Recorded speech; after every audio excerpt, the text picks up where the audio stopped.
Саламатсыздар ма, құрметті оқушылар? Бүгін біз 8-ші сынып 14-ші бірінші есепті шығарайық.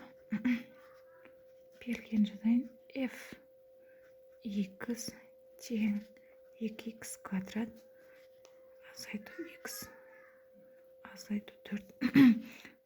Бұл жерде біз мына функцияны орындаймыз, яғни 2 нүкте берген a және v нүктелері минус 2-де 6, в-да минус 1,5-да 2, яғни 1,5-те 2. Қазір бізде мына жерде бірінші жақшада тұрған бұл x-дің мәні, мынау y-дің мәні. Мына өрнекке қойып шығамыз, яғни x пен y-дің мәні бір-біріне теңесе ме? Соны анықтайтын боламыз. F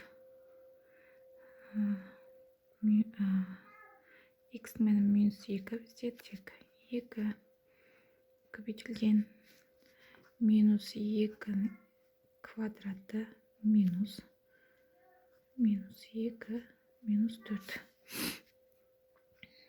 f2 тең, мына жерде 4, 4-2 көбейтеміз 8, мынау қосу 2 минус 4. Так, f2 тең болады. 8-ге қосамыз 10, 10-нан 4 аламыз, 6 қалады. Яғни біздің мәндеріміз теңеседі екен.